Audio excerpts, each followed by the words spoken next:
Oke, bismillah. Assalamualaikum warahmatullahi wabarakatuh. Bismillahirrahmanirrahim. Alhamdulillahi rabbil alamin. Wa bihi nasta'inu ala umurid dunya waddin.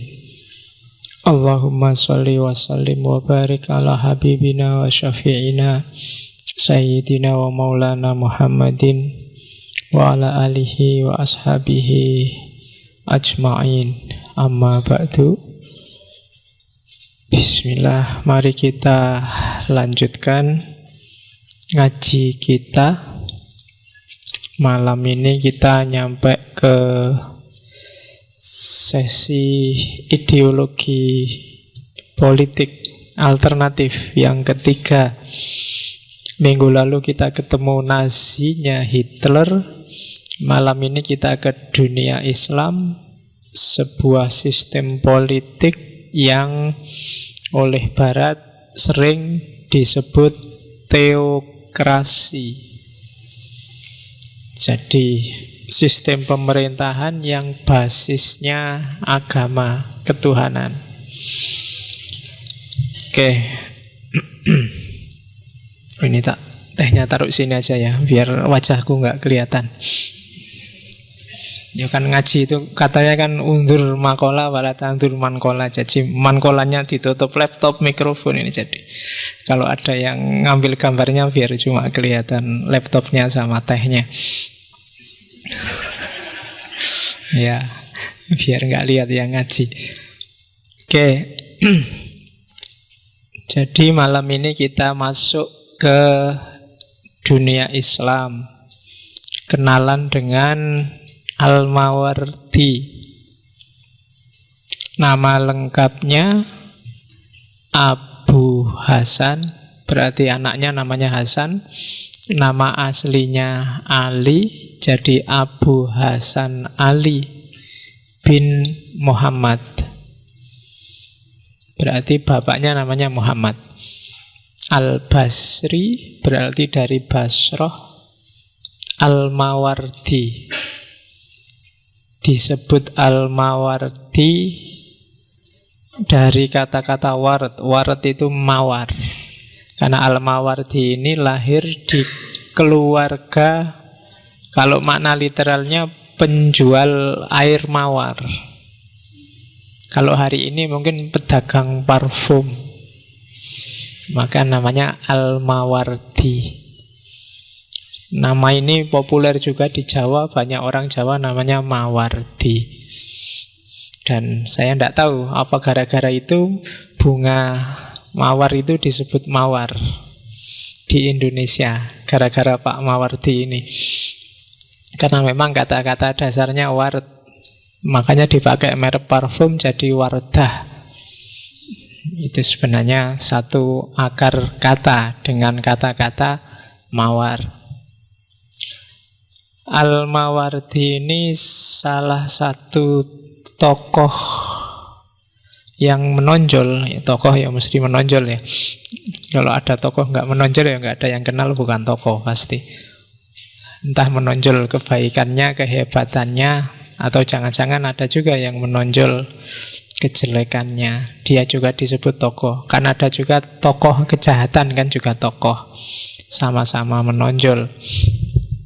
Dia lahir di era Abbasiyah akhir. Jadi Abbasiyah yang sudah hampir runtuh, sekitar pergeseran dari abad 10 ke 11. Itu kan Abbasiyah, fase-fase akhir yang mau jatuh. Dan Al-Mawardi ini dikenal intelektual zaman itu. Dan Abbasiyah kan berjasa melahirkan banyak sekali intelektual. Sampai-sampai di zaman itu, saking banyaknya orang pinter, sampai ada persepsi bahwa ini ilmu sudah habis. Loh ya kan, nggak mungkin ada yang baru lagi. Makanya ada jargon pintu ijtihad ditutup. Sudah selesai, mikir apa lagi sudah ada. Jadi semuanya sudah lengkap, jadi nggak usah ijtihad lagi, pintu ijtihad ditutup. Nah, itu kan asumsi bahwa ilmu sudah habis zaman itu, sudah dihabisin sama tokoh-tokoh besar ilmuwan muslim yang jumlahnya sangat banyak. Dan hampir semua kisah-kisah patriotik keilmuan itu lahir di era ini. Termasuk tokoh-tokoh madhab besar, Asy'ari, Syafi'i, Hanafi, Malik, dan kawan-kawan.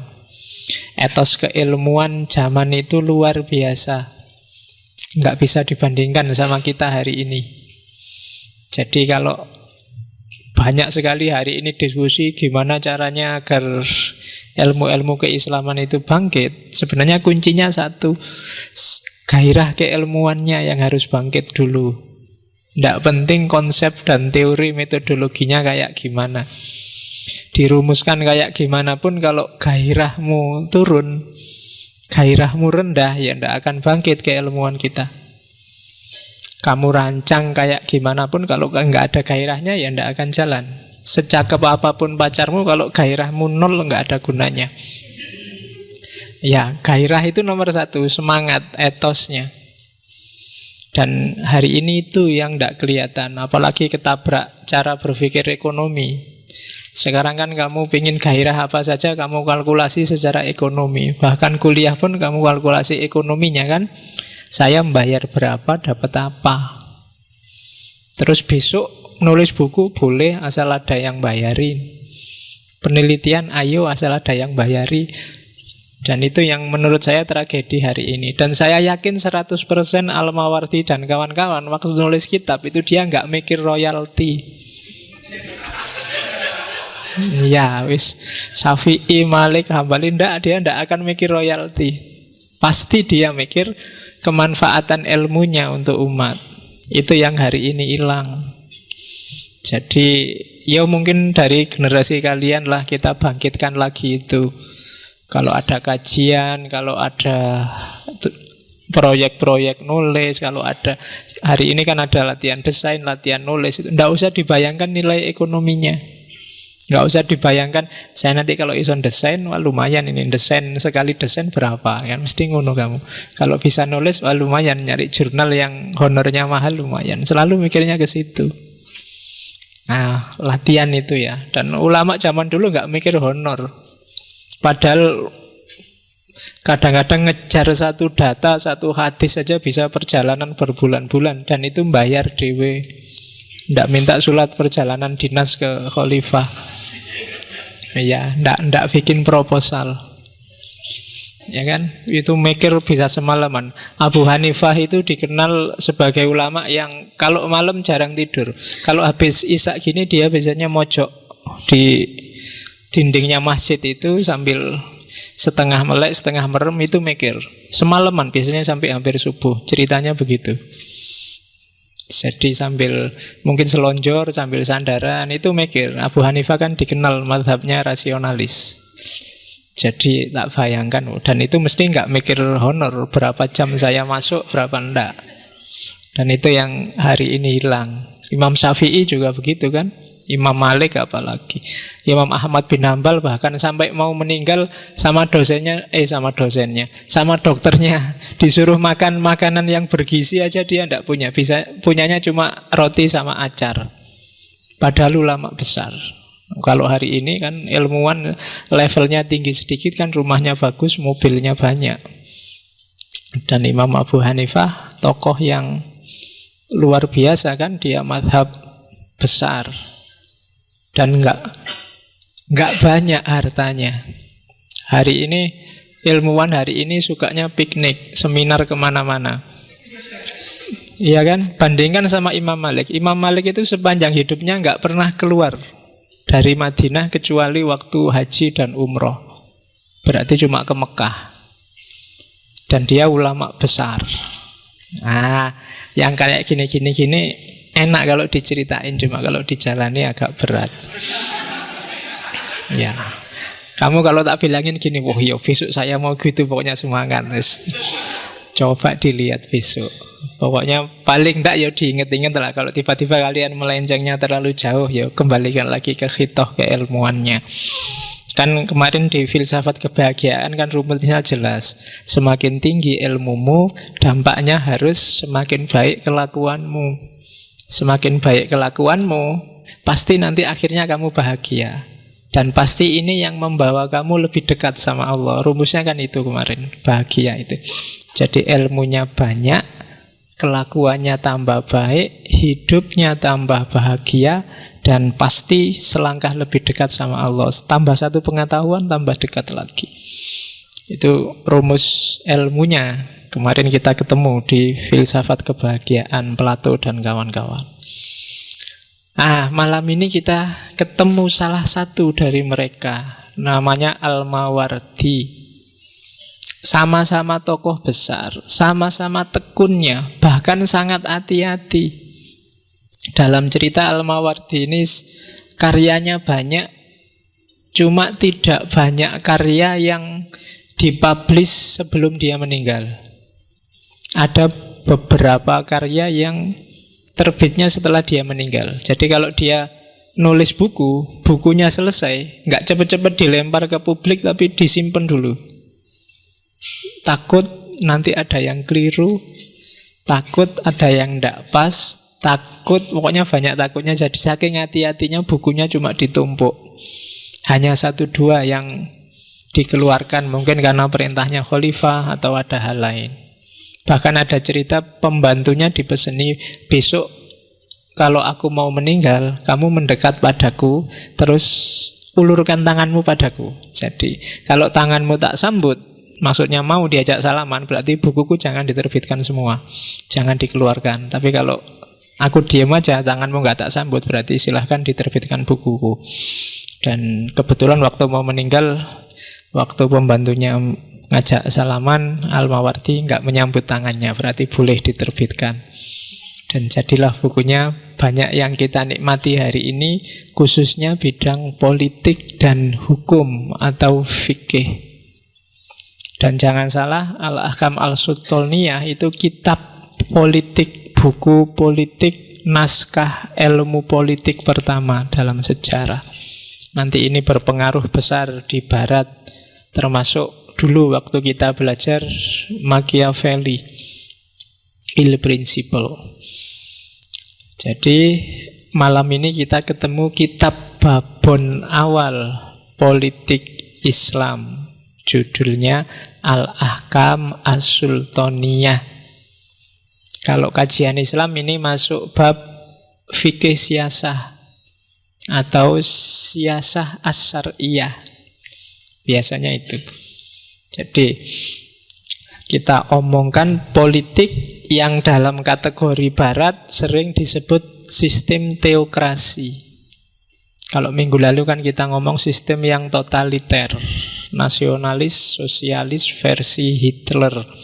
Malam ini kita lihat yang alternatif. Saya sebut alternatif karena biasanya yang kayak gini sudah dianggap tidak laku lagi.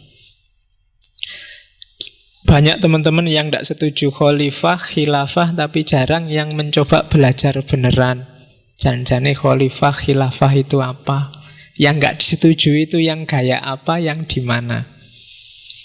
Itu pun kalian sudah anti.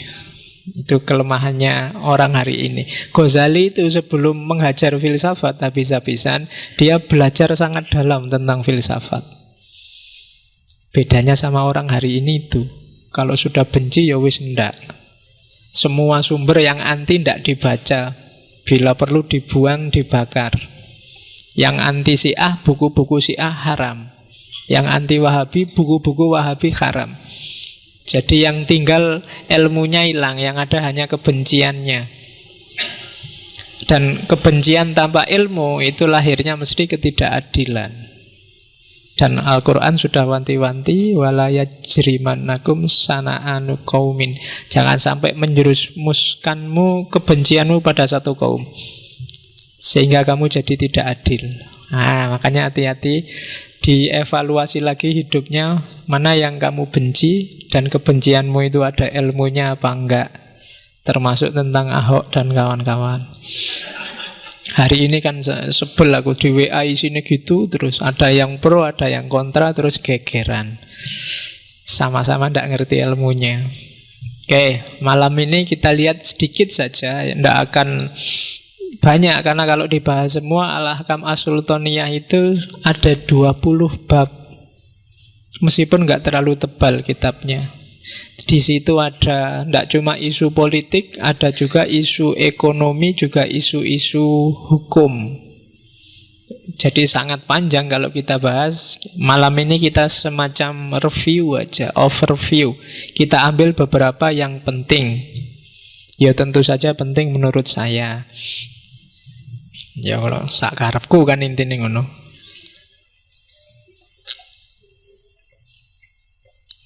Oke, terjemahannya sudah ada bagi yang berminat, meskipun agak mahal.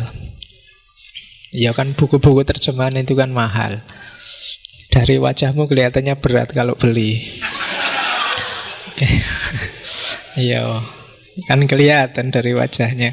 Kalau pengajian yang bawa mobil di hotel itu mesti mau lah ditawari buku berapapun, tapi di sini ya ndak yakin. Ya. Teh aja minta takmir loh. Oke. Ya. Kita lihat overview dulu ya. Dalam Islam ada banyak istilah. Termasuk tadi kan dia pakai istilah sultan. Kadang-kadang kamu dengar ada istilah khalifah. Kadang-kadang ada istilah amir. Kadang-kadang ada istilah malik. Kadang-kadang kamu dengar istilah imam. Itu belum masuk semua. Rois belum masuk. Ro'in belum masuk. Kalau tak tulis banyak. Pemimpin dalam Islam itu istilah-istilahnya banyak. Gelar-gelarnya banyak. Masing-masing punya konotasi sendiri. Kalau khalifah biasanya artinya pengganti. Dipakai, ya kalau di Islam persepsinya khalifah itu penggantinya Rasulullah, maka ada khulafaur rasyidin. Arti letter luck-nya di belakang. Khalfa jadi khalifah. Jadi kalau istilahnya itu khalifah, berarti orang ini punya kekuasaan tidak cuma politik, tapi juga kekuasaan agama. Makanya raja-raja Jawa itu Sayyidin Panotogomo Khalifatullah. Jadi urusan agama dan urusan negara jadi satu, puncaknya adalah khalifah. Kalau amir itu konotasinya ya, bukan definisi katanya, biasanya dianggap lebih kecil daripada khalifah. Biasanya amir itu kan kalau makna harafiahnya orang yang merentah. Jadi makanya Umar bin Khattab itu digelari Amirul Mukminin. Jadi amirnya orang-orang mukmin. Itu amir. Terus imam. Imam itu juga pemimpin. Sholat itu ada imamnya. Bedanya kalau khalifah, khalifah tadi secara harfiah di belakang, kalau imam itu di depan. Jadi amam itu kan depan. Imam itu berarti menuju ke depan. Imam tidak mungkin ada di belakang. Kalau imam di belakang itu namanya angon. Maka kalau filsafat kepemimpinannya Ki Hajar Dewantara, imam itu berarti yang ingarso sumtulodo. Tapi khalifah itu yang tuturi handayani. Amir itu mungkin dia yang di tengah-tengah, bagian merentah-merentah, ngelarang-larang. In madya mangun karso. Itu diawur ngono wae ra apa-apa. Loh ya kan ilmu itu ya digodak-gadokke ngono ya. Oke, terus sultan. Kalau sultan itu lebih berkonotasi kekuasaan. Ada beberapa ayat yang kekuatan kekuasaan itu sultan. Sultan itu sebenarnya nggak besar, lebih besar khilafah, khalifah dulunya. Jadi dulu zaman Abbasiyah akhir, zaman Mutawakkil bagian akhir itu ada beberapa negara bagian dari Abbasiyah yang pemimpinnya itu gelarnya sultan. Jadi ada khalifah, ada sultan-sultan kecil di bawah khalifah. Tapi dalam ceritanya kemudian sultan-sultan ini biasanya semakin lama semakin mandiri, semakin susah dikendalikan oleh pusatnya dan kadang-kadang berontak. Menaklukkan pusatnya, itu sultan. Di Jawa kan ada kasultanan, itu sebenarnya mengadopsi ke situ. Konotasinya lebih ke kekuasaan. Jadi kalau Jogja itu kasultanan, kalau Solo itu kasunanan, itu vokal gawene londo. Sebenarnya harusnya jadi satu kalau filosofinya. Karena Khalifatullah itu ya urusan negara, urusan dunia, urusan agama, urusan dunia. Urusan dunia kan terus dipisah. Sultan ini ngurusin dunia, kasunanan itu urusan agama. Makanya gelarnya sunan dari akar kata sunnah. Cuma ya dalam prakteknya ya ndak jelas wong itu memang. Bahkan Kasunanan Pakubuwono itu kan dikenal raja pertama yang kostumnya kayak kostum gubernurnya Belanda zaman itu. Ya silahkanlah yang tertarik silahkan dikaji. Malah yang Jogja, Mataram kuno itu kan ndak pakai gelar khalifah tapi panembahan. Panembahan itu ya akar kata sembahan. Jadi mungkin semacam menjawakan khalifah dengan istilahnya sendiri panembahan. Oke, tempatnya orang menyembah. Terus Malik. Malik bahasa Arab ya, bukan bahasa Jawa. Kalau bahasa Jawa Malik itu. Malik itu berarti dibalik. Malik itu konotasinya kayak sultan, pemilik. Tidak sekedar menguasai, tapi memiliki. Jadi lebih dalam. Kalau menguasai itu kan hanya sekedar bisa merentah, bisa ngatur. Tapi kalau memiliki itu sudah milikku. Laptop ini, aku bisa sultan atas laptop ini. Dia tak atur, tak perintah karena jadi milik. Tapi kalau Malik itu milikku. Bukan milikku, aku bisa sultan. Bisa menguasai, aku bisa mengoperasikan, itu sultan. Tapi kalau Malik itu jadi milikku. Oke, jadi masih ada lagi ulil amri. Ulil amri itu sebenarnya ya satu akar sama amir. Yang punya hak untuk merentah, yang punya hak untuk ngatur, melarang. Namanya amir. Di Quran kan ada ayat ulil amri. Oke, nah al-ahkam as-sultaniyah itu berarti undang-undang kesultanan, undang-undang ketatanegaraan, cara menguasai pemerintahan.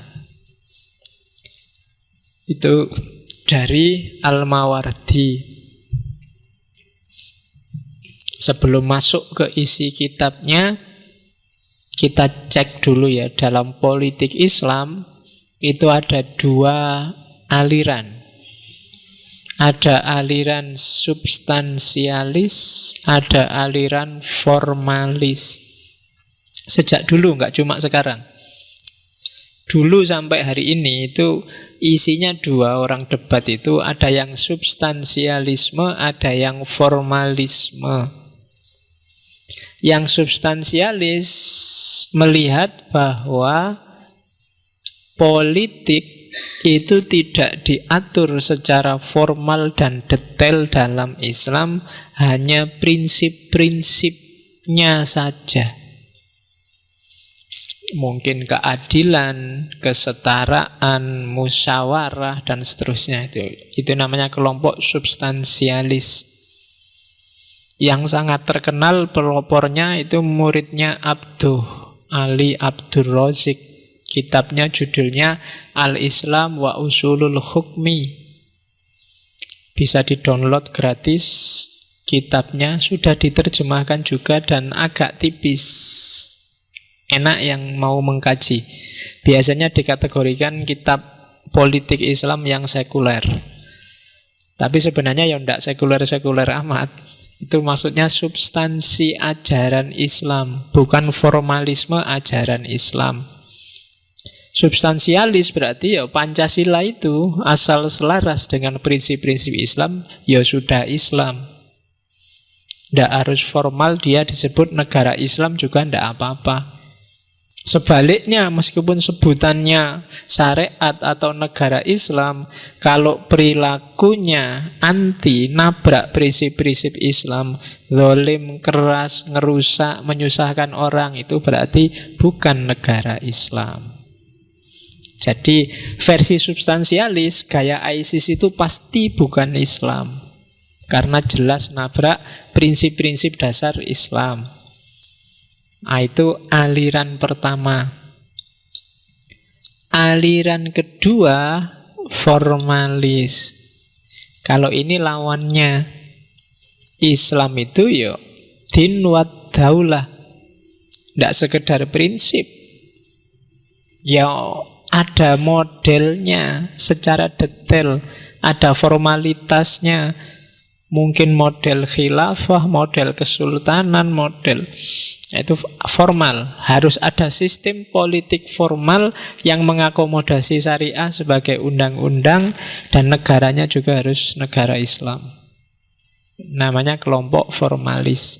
Pemimpin harus Islam. Ndak Islam nggak boleh. Undang-undang harus syariah. Nggak syariah nggak boleh. Nah, itu namanya aliran formalis. Semuanya harus bau Islam. Narasinya diawali yang paling terkenal dari Al-Urwah Al-Wusqa Afghani dan murid-muridnya, Muhammad Abduh, yang menyebarkan gagasan pan-islamisme. Jadi bikinlah negara Islam yang basisnya bukan bangsa, bukan negara, tapi agama. Terserah dari suku apa, dari bagian dunia yang mana, yang penting kalau Muslim ya harus jadi satu. Itu namanya pan-islamisme, khilafah, khalifah. Jadi ada dua aliran. Kalau diskusi-diskusi, perhatikan aliran ini. Daripada kamu capek diskusi, kalau memang beda aliran ya tidak bisa ketemu. Tinggal kamu putuskan, oh ya kita beda aliran, kamu formalis, aku substansialis. Jadi tidak ketemu. Daripada capek-capek, mending kita nongkrong di angkringan aja. Lah ya, daripada kamu diskusi, ora iso ketemu mesti. Sama kan kayak yang pro sama anti Ahok hari ini kan tidak ketemu mesti. Wong mazhabnya beda. Yang satu tidak Islam formal, tidak apa-apa asal perilakunya Islam. Yang satu asal dia Islam, meskipun perilakunya nggak terlalu Islam juga tidak apa-apa. Wis beda. Yang satu pemimpin non-muslim asal nggak zalim boleh, daripada pemimpin muslim tapi zalim. Yang satu mending pemimpin muslim, zalim dikit nggak apa-apa, daripada non-muslim. Loh, kan beda wisan. Jadi kalau itu kamu tantang debat, ya ndak selesai-selesai. Jadi kadang-kadang debat itu cukup diakhiri, sorry kita beda aliran, kan gitu aja. Yo, alasan itu bikinnya belakangan. Dalil siapa yang kuat itu biasanya tergantung kamu ada di grup yang mana, kan gitu. Tidak akan selesai. Ya wis monggo lah, fastabiqul khairat, kan gitu Quran nyuruhnya. Enggak disuruh jadi satu, sepakatlah enggak, tapi berlombalah, api-apian, tapi fastabiqulnya khairat, bukan saling menyerang. Yang pro berbuatlah sebaik-baiknya di jalurmu yang pro, yang kontra berbuatlah sebaik-baiknya di jalur yang kontra. Mana yang paling baik itu yang akan hidup, dipilih oleh Allah dan dipilih oleh rakyat, kan gitu aja. Oke, jadi dua aliran ini kalau diskusi tentang filsafat politik dalam Islam. Terus madhabnya ada 3. Ini sebenarnya panjang-panjang, istilahnya tak ringkes. Ada madhab khalifahisme, ada madhab institusionalisme, ada madhab organisme. Khalifahisme ya mazhab yang intinya ada pada khalifah. Ada yang namanya khalifah nggak di sini? Atau ada yang pacarnya khalifah? Iya.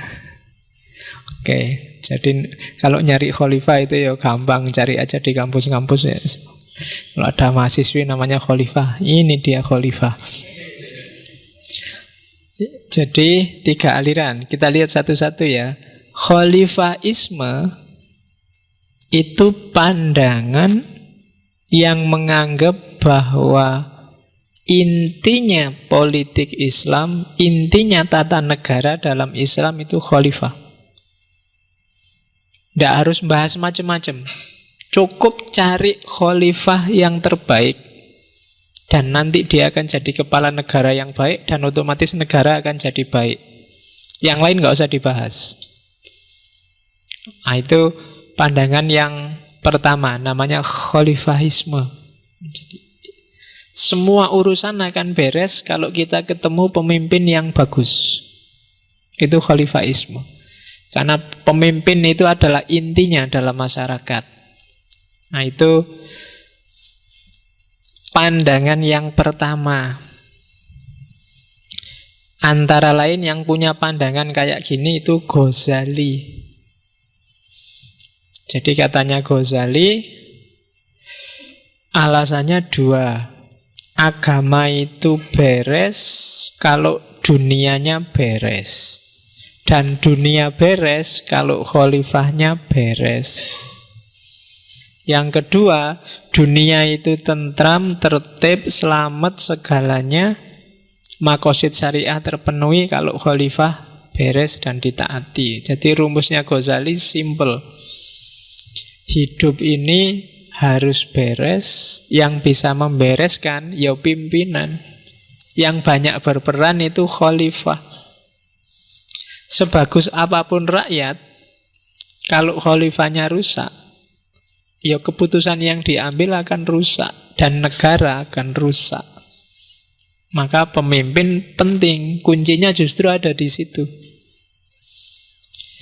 Jadi itu pandangan pertama. Contohnya di situ Ghazali. Katanya Ghazali, khalifah syaratnya paling tidak 4.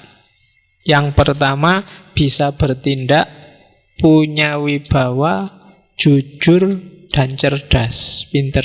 Nah, kelihatannya cuma 4, tapi itu ya abot golek. Ya kan? Mampu bertindak itu ya susah. Memutuskan itu kan tidak gampang. Orang yang bisa memutuskan untuk bertindak itu harus panjang pikirannya. Jadi tidak gampang. Nah, kalau dia mampu memutuskan, biasanya ya nalarnya panjang. Banyak pemimpin yang ragu-ragu, tidak yakin dengan apa yang mau diputuskan. Itu juga masalah. Maka pemimpin adalah yang bisa action, nggak cuma bisa ngomong, ngasih sambutan. Loh iya, kalau cuma sambutan itu sebenarnya gampang.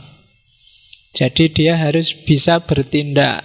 Jangan kerjanya cuma rapat-rapat, sidang-sidang, diskusi-diskusi. Kadang-kadang ya kerjaannya tiap hari rapat. Rapat hari ini memutuskan bahwa agenda rapat kita rapatkan lagi besok. Kan sering kamu rapat gitu kan, memutuskan rapat untuk rapat selanjutnya. Nah, itu tidak ada keputusannya. Yang kedua, harus punya wibawa. Disegani, bukan ditakuti loh ya. Segan itu gabungan antara hormat dan patuh. Jadi segan berarti dia punya wibawa, tidak dilecehkan, tidak dianggap kecil. Cari orang yang wibawanya kuat. Tidak nunggu dia marah, orang sudah takut duluan untuk bikin dia marah. Itu berarti punya wibawa. Ora wani jarak. Nah, nek basa Jawa ning enggak ada yang wani, enggak ada yang berani macam-macam. Itu berarti punya wibawa meskipun enggak ada orangnya. Terus jujur. Oh, ini jujur ini harus track record yang bilang. Jujur itu tidak di mulut, tapi di perilaku. Nggak bisa bilang, saya berjanji saya akan jujur, itu nggak bisa. Harus dicek track recordnya. Harus tanya kiri kanan. Karena kalau cuma di mulut itu nggak ada bedanya antara jujur sama gombal. Iya, jujur itu harus perilaku. Dan yang terakhir harus cerdas. Jadi cerdas itu simbol dari dalam dan luasnya ilmu. Makanya Plato dan banyak filosof muslim menyarankan harusnya pemimpin, khalifah, presiden itu seorang filosof. Karena ilmunya mesti dalam. Nah, ya harusnya begitu. Cuma ya sekarang susah nyari filosof. Mana ada syarat-syarat presiden. Yang pertama harus Muslim, Indonesia, Jawa. Filosof itu ndak ono. Jadi harusnya gitu. Ada kualifikasi keilmuannya. Biar nggak gampang dibodohin, nggak gampang ditipu. Jadi berani bertindak, punya wibawa, jujur, dan cerdas. 4 ini aja katanya Ghazali. Kalau ada orang punya kualifikasi 4 ini, coblos lah. Nah, itu kampanye itu kan. Yo besok kalau ada di antara kalian yang nyalon jadi kepala daerah, pakai teorinya Ghazali ini kan. Berani, berwibawa, jujur, dan cerdas. Cuma yo kalau kenyataannya begitu, kalau enggak ya kamu diketawain. Kayak gitu kok cerdas, mungkin rakyatnya mesti gitu. Kayak gitu kok berwibawa, tiap hari bohong kok ngaku jujur. Yo rakyat yang menentukan. Oke, khalifah itu kalau di Ghazali, di khalifaismenya Ghazali levelnya 3. Yang pertama, ya orang yang memang makomnya khalifah. Yang kedua, orang yang makomnya imam doruri. Yang ketiga, orang yang makomnya wali bisyaukah. Yang makomnya khalifah itu orang yang memang dipilih oleh rakyatnya untuk jadi khalifah.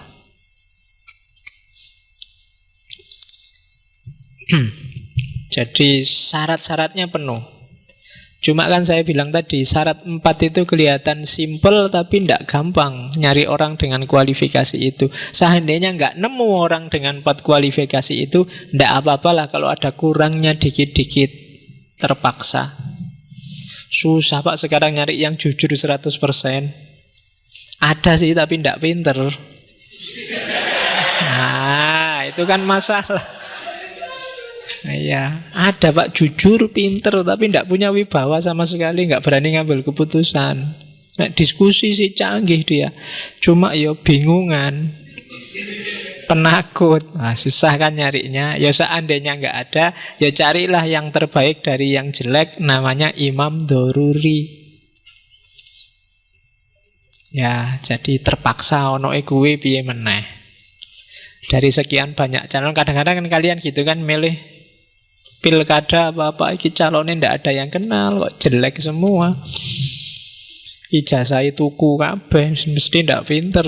Jujur apalagi, pagi-pagi sudah bawa uang buat nyangoni yang nyoblos. Wibawa juga ndak, wong kurus krempeng. Terus, misalnya orang-orang sing dipilih belas. Ya wis pilihlah sesuai yang kerentek hatimu sopo, itu namanya imam doruri. Terus boleh juga kadang-kadang setelah terpaksa kamu milih jelek, atau walimu khalifahnya sekarang jelek, dan hari ini kamu ketemu orang yang kualifikasinya luar biasa, 4-4-nya terpenuhi, bahkan mungkin lebih, boleh ganti kekuasaan, ganti khalifah, bila perlu dengan kekerasan. Turunkan khalifah yang sekarang. Nah, gantinya ini namanya wali bisyaukah. Jadi kalau ada yang baik, ya yang jelek di atas itu diturunin. Lo buat apa? Kemarin kan terpaksa milih itu, ganti aja. Nah, itu namanya wali bisyaukah. Dulu waktu awal kemerdekaan, para ulama setuju untuk Soekarno jadi presiden itu dalilnya Imam Daruri dan Wali Bisyauka. Saat itu onone ya Soekarno yang paling menonjol di antara yang lain, dan Wali Bisyauka dia menjatuhkan kekuasaan sebelumnya para penjajah. Jadi semuanya pro untuk baiat Soekarno. Nah itu level-level khalifah kalau dalam bahasanya Ghazali. Jadi teori politik yang hanya sibuk membahas khalifahnya, tidak peduli dengan variabel-variabel negara yang lain, itu namanya khalifahisme. Itu madhab pertama. Ada yang kedua, aliran institusionalisme. Ini yang kita bahas hari ini. Tokohnya Al-Mawardi, Al-Ahkam As-Sultaniyah. Lebih luas sedikit dari khalifahisme. Kalau Al-Mawardi ya tidak cuma khalifah, tapi lembaga negara yang lain harus dibahas juga. Jadi khalifah tidak yang nomor satu, tapi tim. Nah, kalau tadi yang khalifahisme itu yang dibahas khalifah, kalau di Al-Mawardi ini yang dibahas, kalau bahasa sekarang mungkin kabinet. Jadi lebih penting kabinetnya. Khalifahnya bagus, kalau kabinetnya rusak ya rusak. Apalagi negara kekhalifahan seluas Islam zaman itu. Maka katanya Al-Mawardi, tidak harus dibahas semua. Ya nanti kita belajar Al-Mawardi, kita loncati aja yang ini, nanti lebih banyak teorinya. Yang terakhir ada aliran namanya organisme. Kalau organisme ini tidak cuma pemerintahnya, juga rakyatnya, juga SDM, SDA-nya, semuanya. Aliran ini menyatakan bahwa ya negara itu semua variabelnya penting, maka harus dibahas serius. Tidak cuma kualitas pemimpinnya, kualitas rakyatnya juga menentukan. Sebagus apapun pemimpinnya, kalau rakyatnya kacau, ya kacau negara. Sebagus apapun undang-undang dilahirkan oleh pemerintah, kalau rakyatnya males semua, rusak semua, ya rusak. Dibikin fatwa dilarang buang sampah di sungai, tidak akan bisa. Dilarang ngerokok, tidak akan bisa. Dilarang gelandangan pengemis, tidak akan bisa. Jadi harus semua variabel. Itu kan kayak ceritanya Nabi Isa waktu dikomplain oleh umatnya, oleh santri-santrinya. Karena zaman Nabi Isa itu kan kacau, tidak karu-karuan. Nabi Isa ini muridnya Nabi dibaptis, kalau bahasanya orang Kristen Nabi Yahya. Jadi satu ketika orang Hawariyun protes, Nabi Isa, dulu zaman Nabi Yahya itu tertib loh, jamaah itu tertib, aman. Sekarang zaman sampean kok rusak gini rakyatnya? Jawabannya Nabi Isa, loh dulu zaman Nabi Yahya umatnya kayak saya. Iya, jadi cuma sekarang zamanku umatnya kayak kamu, makanya rusak. Jadi ya, rakyat juga menentukan. Namanya organisme. Di antara yang punya teori ini Ibnu Taimiyah. Jangan salah, dia intelektual besar. Mungkin ada beberapa yang kalau saya sebut nama Ibnu Taimiyah kesannya kayak kelompok-kelompok salafi keras itu kan. Ya, itu namanya stigma. Pikiran-pikirannya banyak dan bagus-bagus. Ya meskipun beberapa yang kamu tidak cocok kan tidak apa-apa. Tapi kan kamu kan biasanya tidak suka itu orangnya. Ibnu Taimiyah saya tidak suka, si A saya tidak suka, selalu gitu. Jadi bukan perilakunya, bukan teori tertentunya dan macam-macam. Itu yang sering jadi tragedi dalam dunia Islam. Kategori-kategorinya kategori fisik dan subjektif. Oke, organisme. Jadi itu gayanya Ibnu Taimiyah, nanti ada kitabnya. Mungkin kapan-kapan kita angkat orang ini. biar kamu ndak kagetan. Ya, yang pokoknya tokoh-tokoh kontroversial nanti kita angkat satu-satu. Kemarin kan sudah kenal Hitler. Mungkin kapan-kapan kita kenal siapa lagi lah yang selalu kamu anggap dalam konotasi negatif. Padahal mungkin ada beberapa yang bisa kamu ambil dari mereka. Oke, ini organisme. Nah, sekarang kita baru masuk ke Al-Ahkam As-Sultaniyah. Ada yang bilang kitab ini sebenarnya pesanannya khalifah.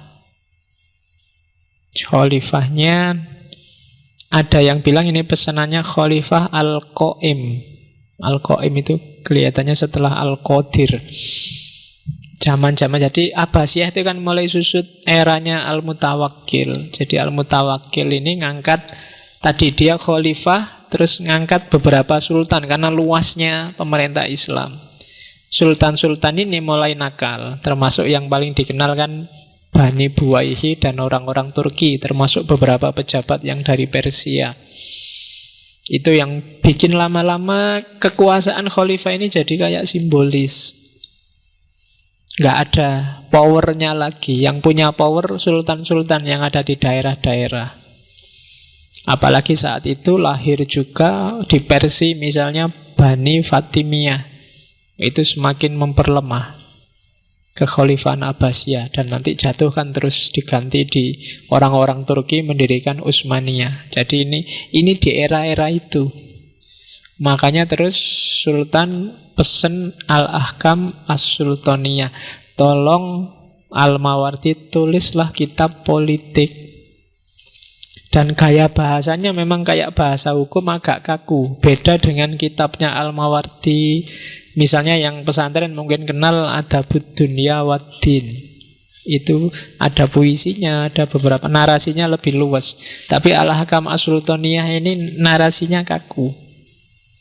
Karena memang ngomong politik. Di beberapa bagian tampak keras. Karena ya mungkin ketika ngomong jihad, ngomong perang ya harus keras. Jadi kitab ini ditulis atas pesanan khalifah zaman itu dalam kondisi kekhalifahan yang sangat lemah. Tampillah Al-Ahkam As-Sultaniyah.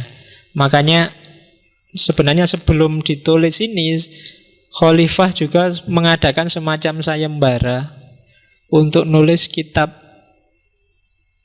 politik yang antara lain diikuti oleh Al-Mawardi ini. Yang satu lagi kelihatannya dari mazhab Hanafi. Ada 4 kitab yang ditulis, juaranya Al-Mawardi. Meskipun bukan yang Ahkam Sultaniyah ini. Dan Al-Mawardi dianggap paling pinter kalau nulis kitab politik. Dari 4 ini yang tidak ada adalah kitab dari mazhab Hambali. Al-Mawardi masuk mazhab Syafi'i.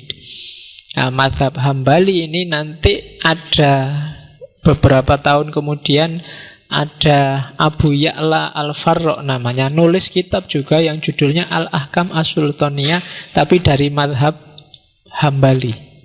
Jadi awas jangan keliru, ada 2 kitab yang judulnya sama. Yang satu Al-Mawardi, yang satu Al-Farra. Sama-sama Al-Ahkam As-Sultaniyah, hukum-hukum kesultanan. Oke, saya bilang tadi isinya 20 bab. Itu tak tulis bahasa Arabnya. Semoga saya masih ingat ya artinya bahasa Arab.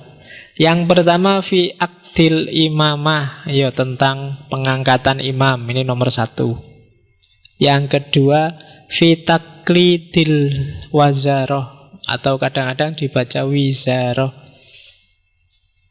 bab yang membahas tentang pengangkatan menteri.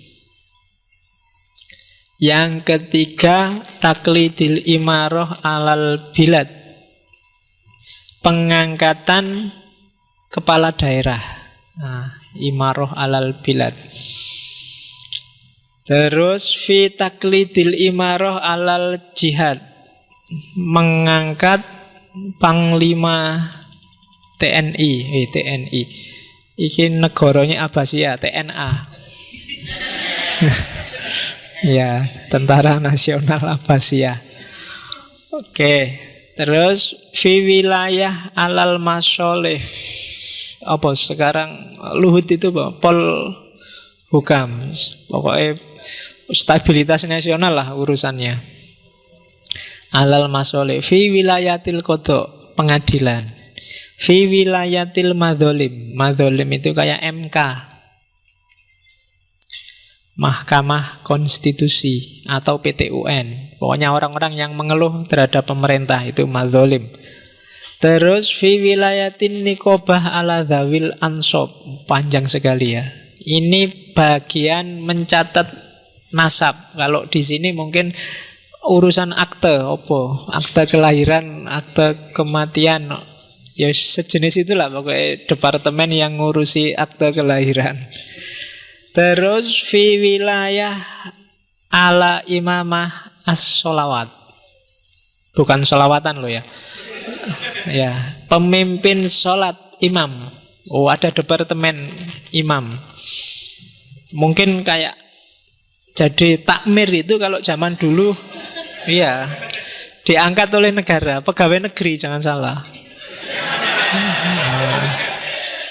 Ya, jadi kalau dulu takmir itu pegawai negeri. Terakhir saya lihat di Iran itu takmir juga pegawai negeri. Jadi diangkat oleh negara, dibayari oleh negara.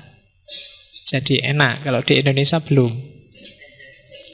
Bayangkan kan betapa kalau ada pengumuman dibutuhkan takmir, itu mesti rebutan kalau pegawai negeri. Kalau sekarang kan pengumumannya sudah 3 bulan nggak ada yang daftar. Coba pegawai negeri mungkin enak. Jadi, dan ada departemen sendiri. Coba di Indonesia bikin departemen takmir gitu. Oke, jadi bukan departemen agama, tapi fungsi-fungsinya kayak di bawahnya. Fi wilayah alal hajj, departemen haji. Fi wilayah as-sodaqoh, ngurusi zakat. Kosmul fe' wal ghanimah, rampasan perang. Fi jizyah wal khoroj, jizyah itu negara taklukan, negara bawahan yang bayar. Itu namanya jizyah. Khoroj itu pajak. Terus fima tahtalif ahkamu minal bilad. Nah itu bahasanya bagus. Maksudnya daerah istimewa. DKI atau Jogja itu matah talif ahkamu minal bilad, yang hukumnya beda sendiri. Nah itu ada. Jadi sejak zamannya Al-Mawardi sudah kenal daerah istimewa. Jadi enggak cuma sekarang. Terus fi ihya'il mawat wa istikhrajil miyah. Ihya'il mawat itu bukan kok menghidupkan orang mati, tapi membuka tanah, membuka wilayah baru. Dan istikhrajil miyah, irigasi, pengaturan air. Itu ada menterinya sendiri. Fil hima wal arfak. Kalau di sini mungkin semacam tata ruang, tata kota. Apa departemennya sekarang ya? Pokoknya tata kota lah. Fil ahkam al-iqto. Ahkam iqto ini urusannya tuan tanah, agraria. Nah, ngurusi pembagian tanah. Terus fi wat'id diwan wa dzikri ahkami. Menteri PAN, pendayat kewilayahan aparatur negara, ngopeni PNS-nya zaman Abbasiyah. Saya tidak tahu Abbasiyah PNS-nya seragamnya apa. Terus fi ahkami jaroim. Ahkamul jaroim itu hukum kriminal, KUHP. Terus fil ahkami hisbah, ini hukum kesejahteraan sosial. Khofifah mungkin menteri sosial. Ya. Itu 20 bab.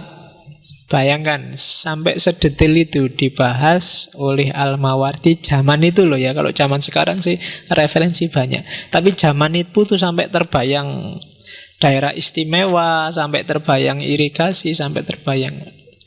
Jadi itu salah satu referensi yang dianggap luar biasa pada zamannya.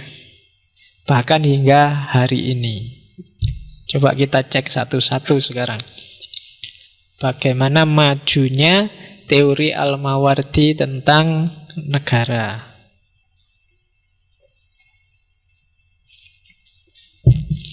Asumsi awal dalam kitabnya Al-Mawardi itu adalah negara itu, kesultanan itu sifatnya adalah fitrah dan bentuknya adalah kontrak sosial. Sekian abad sebelum Thomas Hobbes kemarin ngomong tentang kontrak sosial, Al-Mawardi sudah ngomong duluan.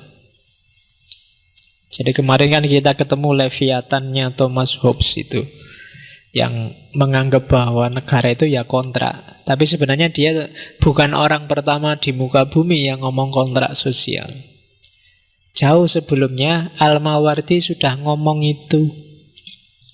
Jadi asalnya dari mana? Katanya Al-Mawardi bisa dirunut. Yang pertama, manusia punya fitrah tidak mandiri. Jadi manusia itu satu-satunya makhluk yang tidak bisa mandiri. Selalu butuh orang lain untuk bisa sempurna mewujudkan potensinya.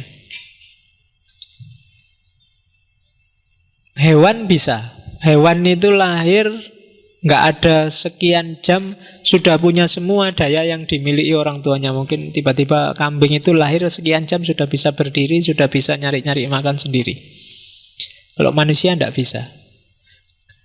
Kamu waktu kecil kalau nggak dilatih bapakmu untuk jalan, mungkin jalanmu ngerangkak kayak Tarsan. Ya kan? Harus ada orang lain yang ngasih tahu, yang bantu kamu mewujudkan potensimu. Termasuk ngomong. Kuda itu ndak ada kursus bahasa kuda, tiba-tiba dia bisa ngeringkik kayak kuda. Bebek juga begitu. Ayam juga begitu, tapi manusia ndak bisa. Orang ngomong bahasa itu alami, ndak. Khusus untuk manusia bahasa ndak alami, dia harus dipelajari dan beda-beda. Bahasa orang Indonesia sama orang Arab beda-beda. Sama orang Amerika beda lagi. Tapi kambing di Arab sama kambing di Indonesia itu sama. Iya kan? Loh, apa ada misalnya kambing diekspor ke Arab dia harus kursus bahasa Arab dulu, kan nggak ada. Wis podo bahasane. Jadi beda sama manusia.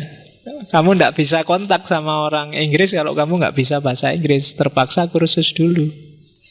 Tapi burung nggak begitu. Burung itu ya yang migrasi ke kutub utara, kutub selatan, muter-muter ya tetap ngomongnya itu, dan bisa langsung ngobrol sama burung yang lain, nggak pakai kursus dulu. Nah, itu fitrahnya manusia. Jadi manusia oleh Allah dikasih fitrah sosial bahwa dia tidak bisa sempurna tanpa orang lain.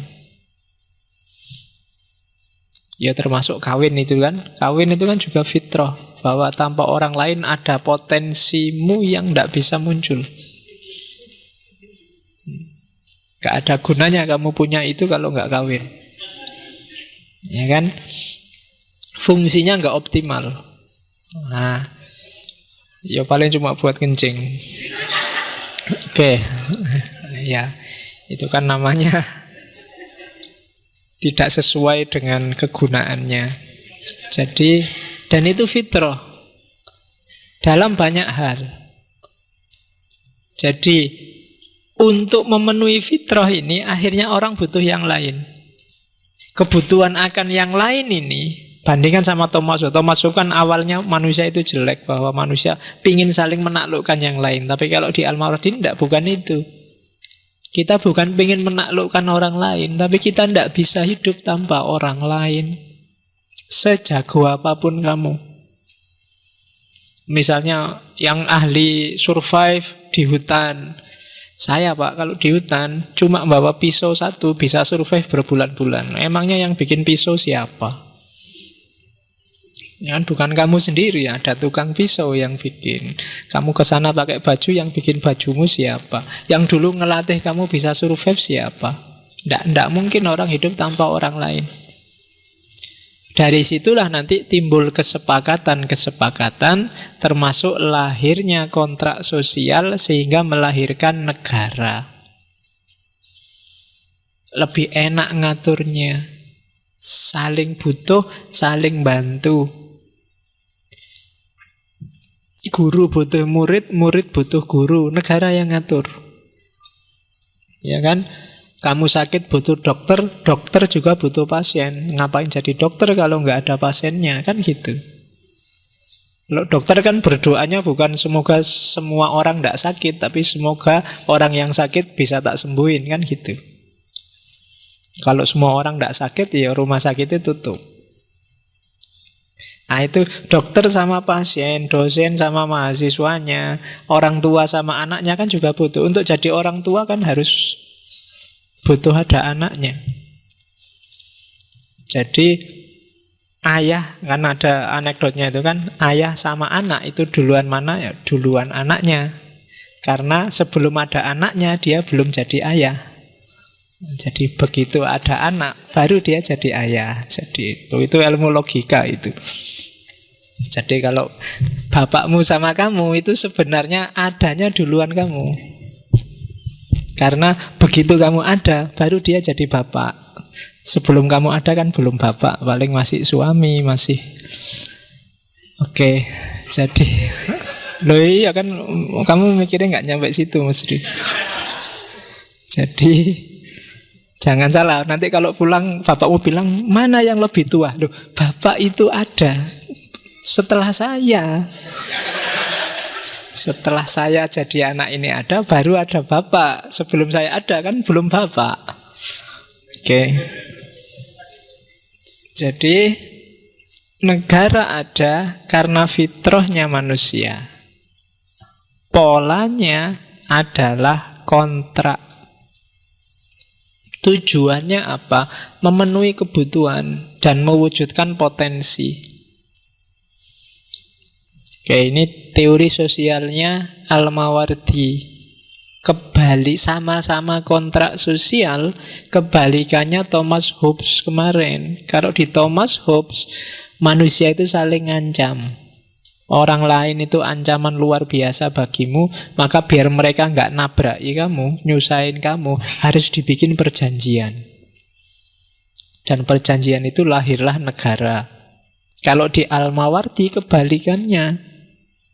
Bukan orang lain adalah ancaman bagimu, kamu butuh orang lain untuk memenuhi tujuanmu, potensimu biar terwujud. Maka dibikinlah kontrak sosial karena kamu dan yang lain itu saling butuh, bukan saling mengancam. Nah itu bedanya Al-Mawardi sama Thomas Hobbes kemarin. Sama-sama kontrak sosial, sama-sama kita butuh yang lain. Jadi itu asumsi awalnya. Kenapa harus ada khilafah, kenapa harus ada negara. Makanya banyak ulama bilang lebih baik pemimpin itu jelek, jahat daripada nggak ada pemimpin. Karena begitu nggak ada pemimpin, nggak ada yang jamin kontrak, negara akan kacau. Maka tidak boleh ada vacuum of power. Dalil ini kan yang dipakai oleh zaman Ali bin Abi Thalib ada tahkim. Tahkim itu ketika Ali sama Muawiyah perang, terus capek perang, bikin perjanjian. Cuma di perjanjian ini masing-masing ngirim delegasi. Sayangnya Ali salah ngirim delegasi. Muawiyah ngirim Amr bin As. Amr bin As ini politikus, cerdik. Cerdik itu kalau politik nama lain dari licik. Ya kan? Pinter. Ali yang dikirim Abu Musa Al-Asy'ari. Ini orangnya sudah tua, sufi, tidak mau gegeran, tidak imbang. Terus dihapusikan sama siapa? Amr bin As. Katanya Amr bin As, Abu Musa, ini yang bikin negara kacau ini dua orang pimpinan kita ini, Ali sama Muawiyah. Biar kekacauan ini berakhir, gimana kalau dua-duanya kita turunkan? Abu Musa setuju. Iya deh, kita turunkan saja dua-duanya. Semanut aja sampean yang pinter.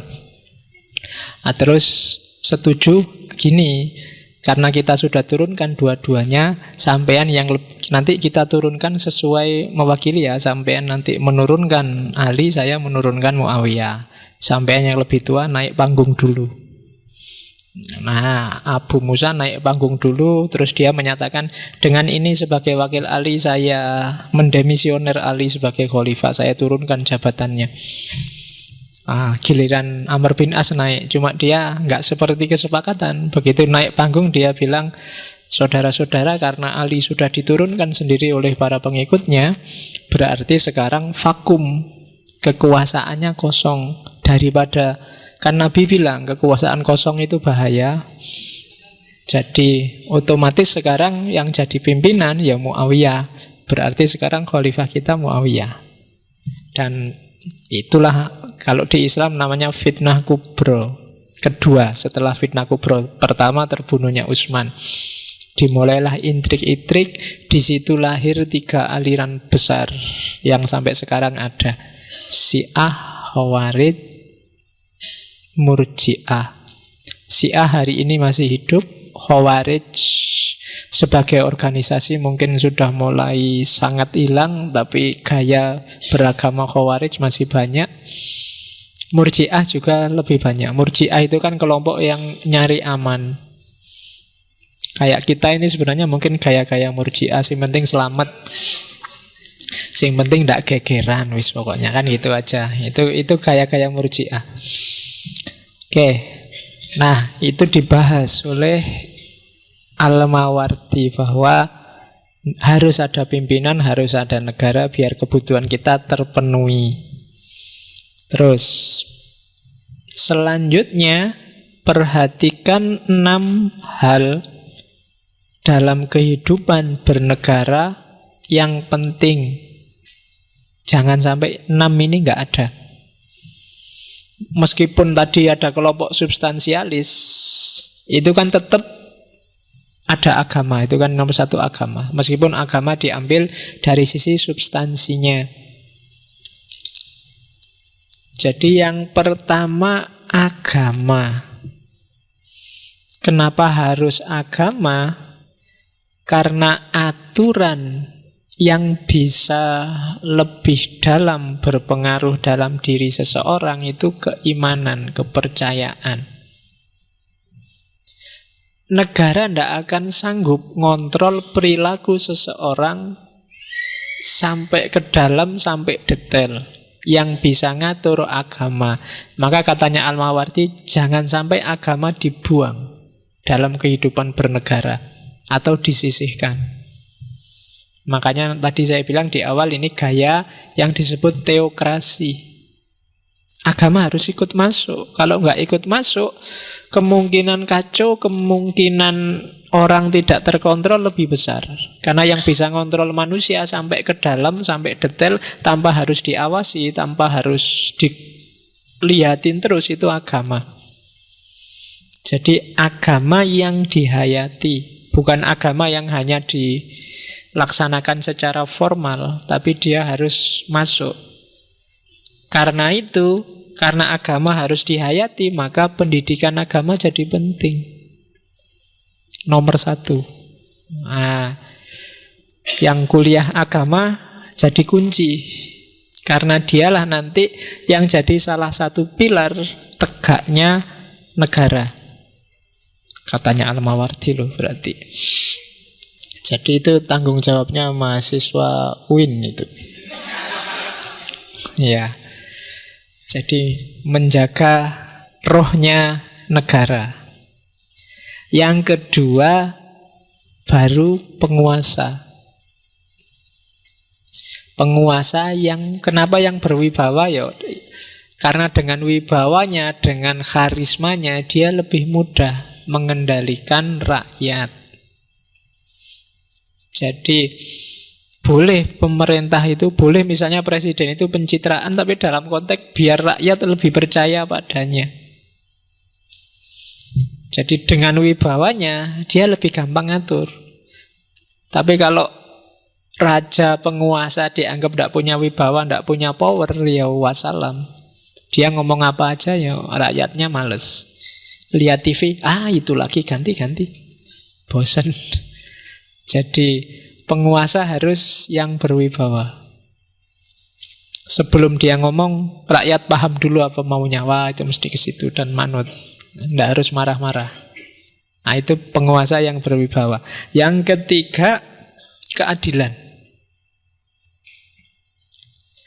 Jadi begitu sendi yang namanya keadilan ini runtuh, tidak akan lama negara itu pasti runtuh. Di level apapun. Adanya ketidakadilan akan jadi sumber runtuhnya satu negara. Semakin keadilan merata, semakin nyaman orang hidup bernegara. Jadi harus adil. Selain adil, harus aman. Keamanan. Jadi selama kamu tidak merasa aman, ya kamu merasa jadi negara merasa lemah, gak bisa melindungi kamu. Jadi usahakan keamanan terjamin, maka negara kuat. Semakin lemah keamanan, semakin lemah negara. Semakin tidak terjamin keadilan, semakin lemah negara. Semakin tidak berwibawa pemerintah, penguasa, semakin lemah negara. Semakin susut penghayatan keagamaan, yang hidup hanya formalismenya, semakin lemah negara. Jadi harus hidup, harus aman. Bahkan sekarang di masjid aja kan kamu khawatir sandalmu hilang. Itu berarti tidak aman. Kalau ke masjid, di antara misalnya kamu punya sandal 3, mesti kamu bawa yang paling jelek. Karena ke masjid nanti kalau hilang khawatiri. Nah, berarti tidak aman. Di masjid aja kamu tidak aman. Di kampus saja kamu khawatir kehilangan motor. Helm. Jadi kalau ke kampus kamu nggak berani pakai helm mahal. Kalau bawa helm mahal dibawa ke kelas. Jadi sambil nulis sambil ngeloni helm itu. Berarti kamu kadang-kadang lupa helmnya masih dipakai masuk kelas. Ya, itu jadi keamanan tidak terjamin. Alamat negara lemah. Dan yang terakhir, itu kalau bahasanya Al-Mawardi, kesuburan tanah yang berkesinambungan. Maksudnya sumber daya alamnya cukup. Selama ini masih cukup, kita nyaman hidup bernegara. Jadi 6 ini harus hidup. Kalau 6 ini nggak hidup, alamat negara nggak akan lama lagi juga hidupnya. Agama tidak terhayati, alamat akhlak dan moralitas rusak. Akhlak dan moralitas rusak jadi sendi utama yang semakin mempercepat runtuhnya satu negara. Pemerintah yang tidak berwibawa juga begitu. Kalau dia lemah, ya alamat tidak lama lagi negara akan hancur. Mungkin ganti pemerintahan atau bubar. Atau ganti nama. Tidak Indonesia-Indonesianan lah, ganti nama apa gitu. Yang lebih prospek. Oke. Terus ketidakadilan juga begitu. Tidak adil itu haknya masyarakat apa tidak terpenuhi. Yang sini terpenuhi berlebih-lebihan. Nah, itu berarti tidak adil. Dan ini pasti jadi pemicu, jadi sumber kekacauan, ketidakpuasan. Terus keamanan. Dan yang terakhir sumber daya. Semuanya bagus, 1, 2, 3, 4 bagus, tapi sumber daya alamnya nggak cukup, ya sama saja. Produksi BBM habis, kan diramalkan PLN itu sekian puluh tahun yang akan datang sumber dayanya habis. Jadi harus nyari energi alternatif. Mungkin pembangkit listrik tenaga angin apa pembangkit listrik PLTA itu Pak, angin. Oh air, tak pikir angin. Ya, kalau tenaga angin kan enak. Katanya di Jerman itu mulai tenaga angin pembangkit listrik yang modelnya pakai kayak layang-layang besar itu. Jadi orang Jerman sudah bisa main layang-layang sekaligus membangkitkan tenaga listrik. Wow. Kalau di kita mungkin ya entah bisa nggak kamu mengeluarkan banyak angin terus jadi tenaga listrik. Oke. PLN juga begitu, kemudian BBM juga begitu. Jadi mungkin cucumu keturunan kesekian itu sudah nggak menikmati lagi bensin. Jadi nggak ada lagi cerita bunuh diri minum bensin, bensinnya habis. Jadi aspal juga mungkin mulai habis. Jadi sumber daya alam ketika tidak berkesinambungan kita terancam. Oke, jadi 6 sendi utama ini harus terpenuhi. Kalau enggak, wassalam. Akan lahir khalifah baru, negara baru.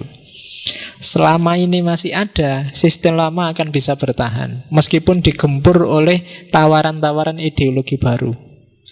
Kayak Indonesia ini hari ini kan pakai Pancasila.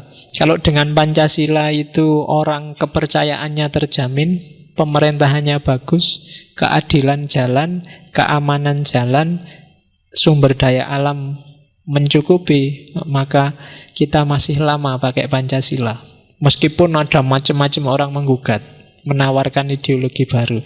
Tapi kalau beberapa atau 1, 2 atau semuanya dari variabel itu lemah, akan lebih cepat dia dikritik kemudian diganti. Oke, itu 6 sendi utama. Oke. Nah, untuk milih pemimpin yang bagus, katanya Al-Mawardi, caranya 2. Ini ijtihad dari model pemilihan Khulafaur Rasyidin. Dia milih 2. Yang pertama melalui ahlul halli wal aqdi. Ini istilah ini kemarin dipakai di Muktamar NU waktu di Jombang. Yang kedua ditunjuk langsung oleh khalifah sebelumnya. Ya karena zaman itu kan zaman Abbasiyah, modelnya turun-temurun. Atau penunjukan oleh khalifah sebelumnya, mungkin adiknya, mungkin ponakannya yang melanjutkan. Kalau tidak bisa ahlul halli, ya ditunjuk oleh khalifah sebelumnya. Atau kalau khalifah sebelumnya nggak nunjuk, ya harus ada lembaga, mungkin disebut lembaga formatur. Isinya ya tokoh-tokoh terkemuka, tokoh politik, tokoh agama, tokoh ekonomi, ngumpul di situ, terus milih kepala negara. Syaratnya formatur, ahlul halli wal aqdi itu ada 4. Dia harus adil, berilmu, bijaksana, dan jujur. Ini kualifikasi yang kelihatannya simpel tapi berat semua. Adil itu juga ngukurnya susah. Jangankan level negara, level rumah tangga punya istri 2 aja kan kamu ragu-ragu bisa adil apa enggak. Apalagi ngopeni negara. Berilmu ini juga parameternya agak luas, agak susah. Bijaksana, apalagi kamu yang belajar filsafat sampai berapa puluh sesi, yosek bingung sudah bijaksana apa belum. Jujur apalagi. Ini kan berat-berat semua 4 ini syaratnya. Tapi itu katanya Al-Mawardi. Syaratnya orang bisa masuk dalam majelis formatur yang berhak milih khalifah. Ahlul halli wal aqdi. Ya kalau hari ini kan terwakili oleh MPR. Harusnya MPR itu orang-orang yang adil, berilmu, bijaksana, dan jujur, tidak sombong, baik hati. Iya. Jadi harusnya itu. Tapi katanya Al-Mawardi cukup 2. Atau ditunjuk langsung. Kayak waktu dari Abu Bakar ke Umar kan ditunjuk langsung. Oke, jadi milih pemimpin itu. Syaratnya apa pemimpin yang dipilih? Kalau katanya Al-Mawardi ada 7. Yang pertama adil. Lagi-lagi adil, bolak-balik ngomong adil. Ya, pokoknya adil. Kapan-kapan ya kita belajar filsafat keadilan. Kemarin kan sudah kebahagiaan. Cuma nunggu moodnya ya. Ya, entah kapan pasti kita ngomong. Banyak teori-teori bagus dalam filsafat tentang keadilan. Yang kedua, pinter. Bahkan sampai makom mampu berijtihad. Berarti tidak cuma pinter tapi juga produktif, kreatif di bidang keilmuan. Jadi seorang pemimpin pilihlah yang tidak manut saja, tidak manutan. Ilmunya dalam sih tapi dia tidak kreatif. Nah itu pilihlah yang lebih kreatif. Jadi pinter dan kreatif. Kemudian sehat. Jadi sehat pendengaran, penglihatan, dan lisannya. Itu kalimatnya agak. Lisannya itu berarti kalau ngomong enak. Sehat. Penglihatan berarti tidak tuna netra. Pendengaran berarti tidak tuna rungu. Itu syarat fisiknya itu. Kemudian utuh anggota tubuhnya. Berarti yang difabel kalau Al-Mawardi tidak masuk kualifikasi. Ya boleh dikritik, tapi yo katanya Al-Mawardi itu tidak seru masa punya pimpinan difabel, ya harus yang lengkap demi kewibawaan negara. Terus memiliki kemampuan manajerial yang bagus. Jadi dia harus mampu ngerti manajemen tata negara. Jangan milih orang yang tidak ngerti apa-apa.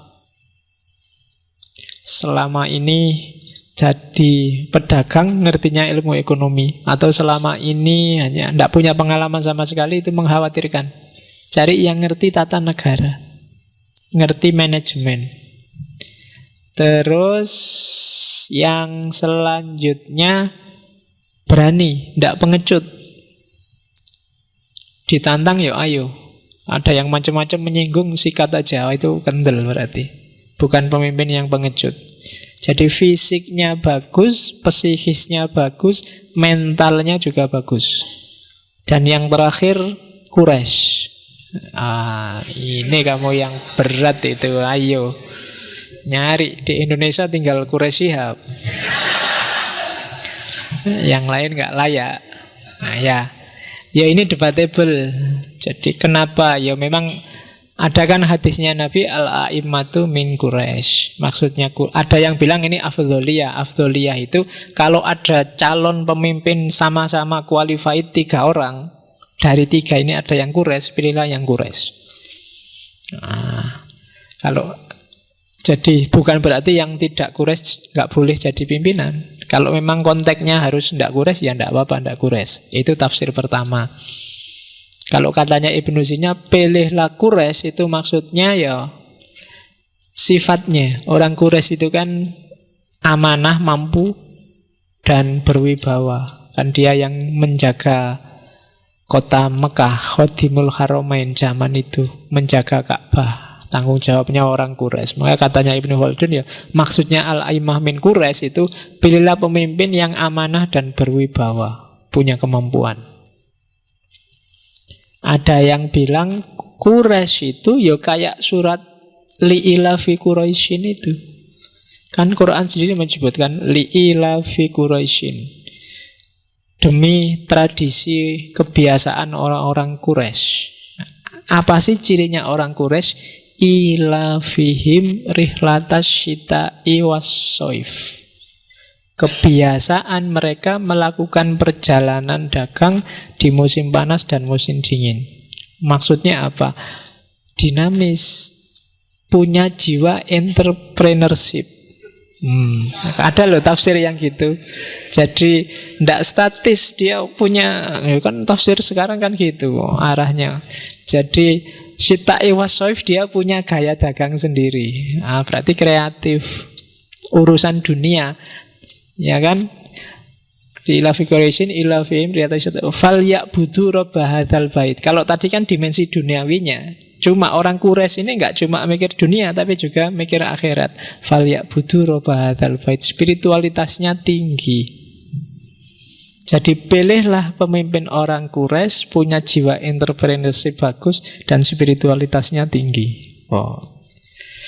Itu tafsir tentang Quraisy. Sekarang ya tafsirnya banyak, tapi yang jelas Al-Mawardi ini sebenarnya di zaman itu memang sedang mempertahankan mati-matian identitas Arabnya.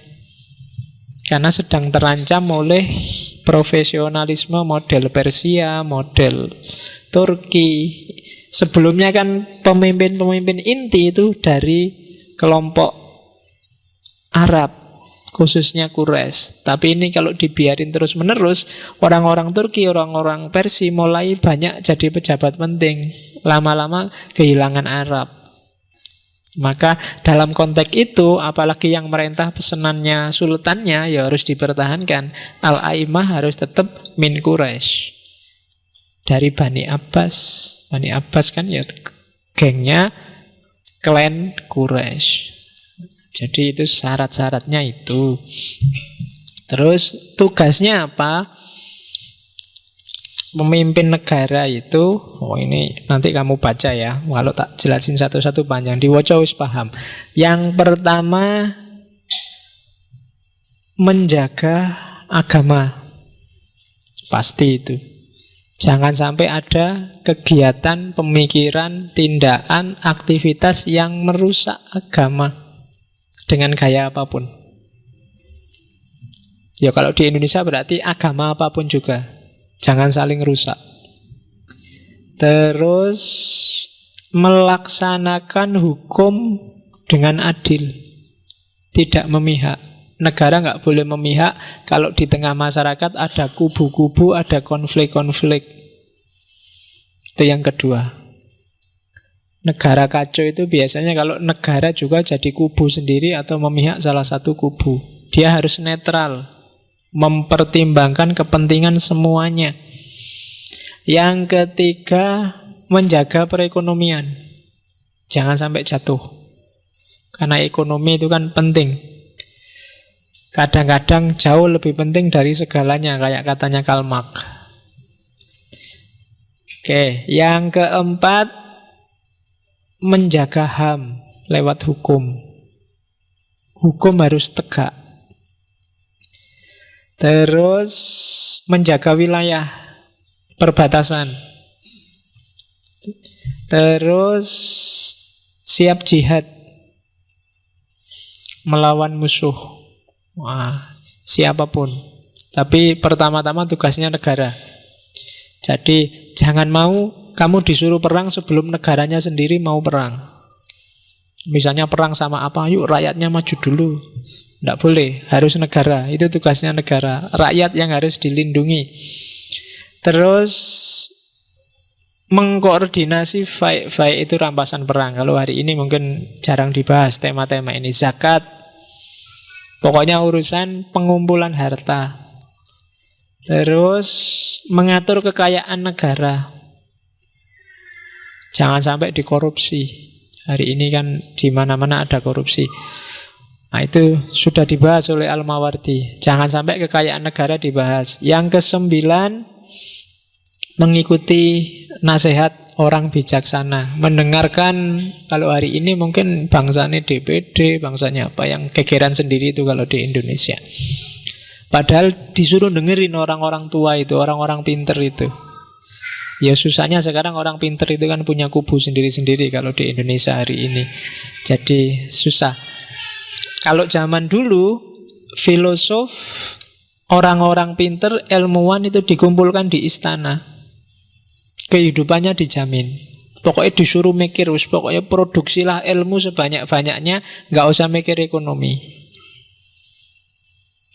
Kalau sekarang kan kebalik. Akademisi, ilmuwan, yang pertama dipikir bukan ilmunya tapi ekonominya.